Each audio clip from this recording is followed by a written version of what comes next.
Hello student, मैं आपका शिक्षक मित्र आपका आपके यूट्यूब चैनल जिसका नाम वैल्यू एजुकेशन 247 है, मैं आपका हार्दिक स्वागत करता हूं।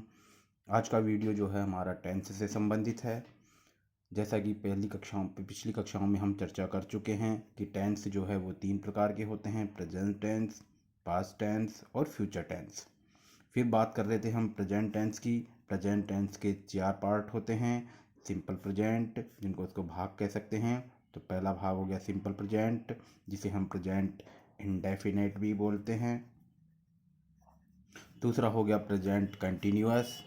तीसरा जो पार्ट होता है, तीसरा जो भाग है वो प्रेजेंट परफेक्ट होता है। और चौथा जो होता है जिसे हम प्रेजेंट परफेक्ट कंटिन्यूअस बोलते हैं। इस तरीके से जो है ये 4 तरीके के प्रेजेंट टेंस होते हैं। पिछली वीडियो में हमने जो है सिंपल प्रेजेंट की बात कर ली थी। आज की वीडियो में हम जो है दूसरे नंबर का जो है हमारा जो प्रेजेंट कंटिन्यूअस है उसकी बात हम करेंगे। तो आइए बिना देरी किए शुरू करते हैं आज के हमारे टॉपिक प्रेजेंट कंटिन्यूअस पर। देखिए, प्रेजेंट कंटिन्यूअस की पहचान जैसा कि आपको दिख रहा है, इसकी पहचान होती है जिन वाक्यों के अंत में रहा है शब्द आता है, रही है शब्द आता है, रहे हैं शब्द आते हैं। ये शब्द जिनके अंत में आते हैं वो प्रेजेंट कंटिन्यूअस होते हैं। जैसा कि आपको एक वाक्य दिख रहा है स्क्रीन पर, वह आम खा रहा है। यहाँ पर अंत में आ गया रहा है, इसलिए हम तुरंत समझ जाएंगे कि ये जो वाक्य है ये प्रेजेंट कंटिन्यूअस का है। देखिए, प्रेजेंट कंटिन्यूअस जो होता है इसमें हमें जब भी हम वाक्य बनाते हैं तो हम वर्ब के साथ में आईएनजी लगाते हैं। और साथ ही जो होता है कर्ता के अनुसार हम इज, एम और आर, जो भी जिस प्रकार का भी हमारा कर्ता होता है उसी के अकॉर्डिंग हम जो है ये लगाते हैं। जैसे यहाँ पर कर्ता हमारा एक वचन और पुल्लिंग है, यानी आदमी है, तो वह के लिए हम लिखेंगे ही। ठीक है, एक वचन है तो इसके साथ में हम जो है इज लगाएंगे, ही इज।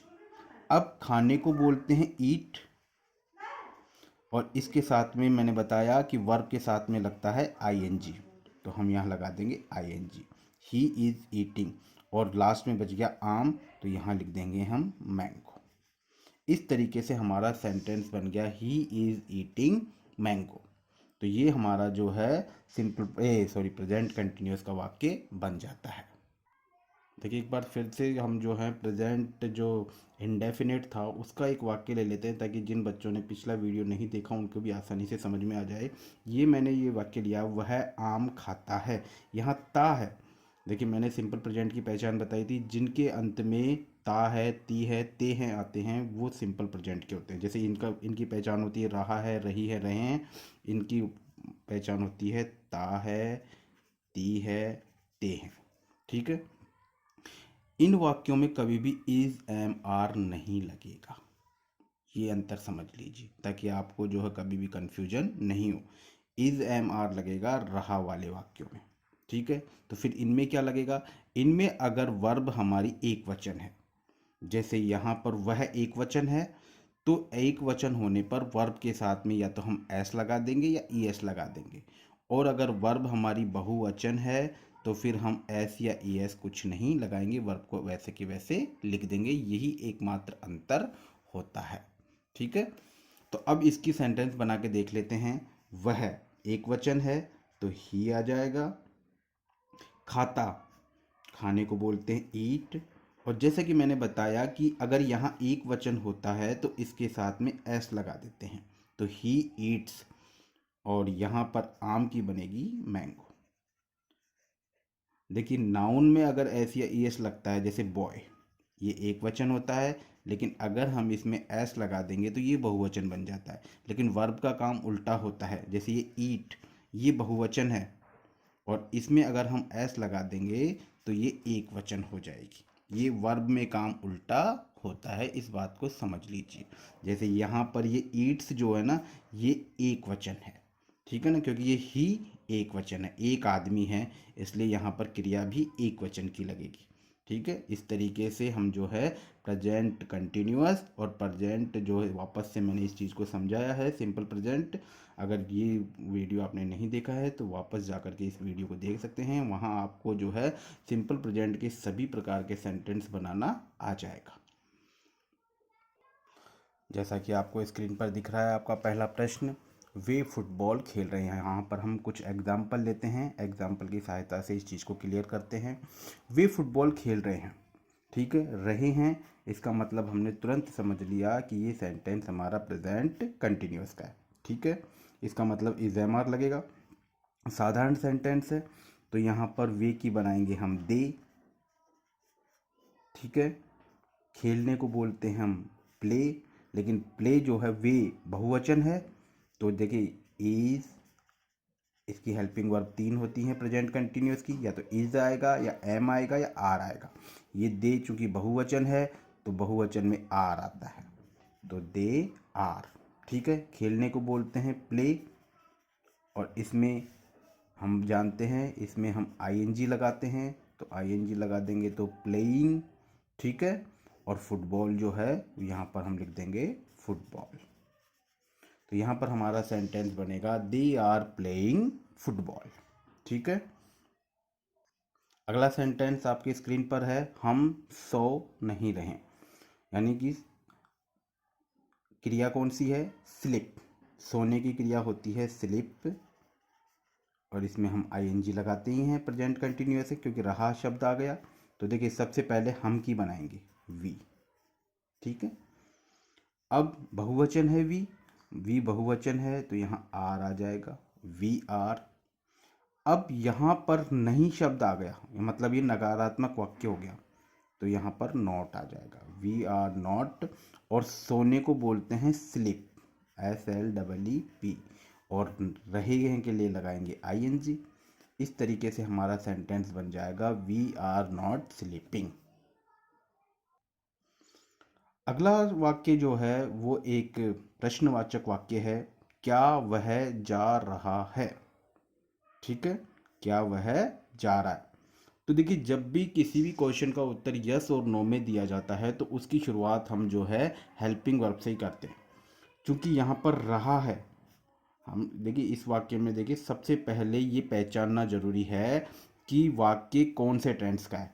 रहा है, इसका मतलब हमने समझ लिया कि ये प्रेजेंट कंटिन्यूअस का है, और प्रेजेंट कंटिन्यूअस की हेल्पिंग वर्ब होती है इज, एम, आर।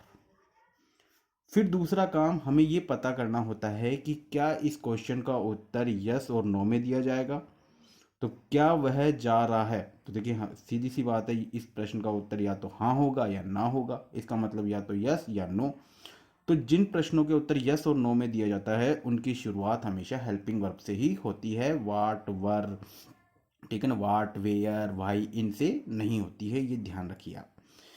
तो क्या यहां से देखिए वह मतलब ही एक वचन है।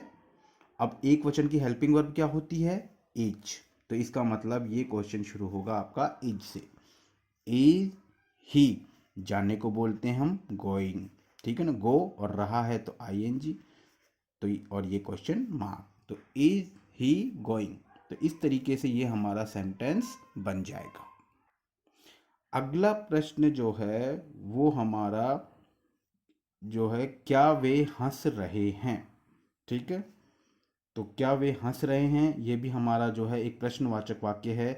इसमें क्या वे हंस नहीं रहे हैं, ये मतलब प्रश्नवाचक में भी नकारात्मक हम कर देते हैं। ये 4 वाक्य ही हर प्रकार के टेंस में बनते हैं। एक सिंपल बनता है, एक नेगेटिव बनता है, एक इंटरोगेटिव बनता है, और एक इंटरोगेटिव नेगेटिव बनता है। प्रेजेंट कंटिन्यूअस में भी यही 4 होते हैं, प्रेजेंट परफेक्ट में भी ये 4 होंगे, प्रेजेंट परफेक्ट कंटिन्यूअस में भी 4 होंगे। तो इस तरीके से हर टेंस में जो है 4 तरह के वाक्य बनते हैं। अब यहाँ पर हमें देखना है कि ये वाक्य जो है ये बहुवचन का है या एक वचन का है। क्या वे हंस नहीं रहे हैं, तो क्या समझ में आया, ये एक बहुवचन है। वे को क्या बोलते हैं हम, दे, तो ये हमने दे कर दिया, ठीक है। अब बहुवचन के लिए क्रिया कौन सी होती है हमारी, आर, बहुवचन के लिए क्या होती है? आर। तो इसका मतलब ये प्रश्न शुरू होगा आर से। जैसे यहाँ पर एक वचन था तो हमने इज से शुरू किया था, यहाँ ये बहुवचन है तो हम आर से शुरू करेंगे। तो आर दे, ठीक है। अब नहीं को लेके आएंगे, ठीक है ना, नॉट। आर दे नॉट ला, और हंसने को बोलते हैं लाफिंग, ING। अब आपके मन में ये प्रश्न आ रहा होगा कि हमने तो कई बार जो है डू, डज, डिड ये भी देखा है। तो हमेशा ध्यान रखिए कि डू और डज अब ये हमेशा जो हैं सिंपल प्रेजेंट में लगेंगे, इसमें नहीं लगते हैं। इसीलिए तो इन चीज़ों का अंतर समझना जरूरी है आपके लिए। और डिड जो लगता है वो लगता है सिंपल पास्ट में, नकारात्मक में, ठीक है।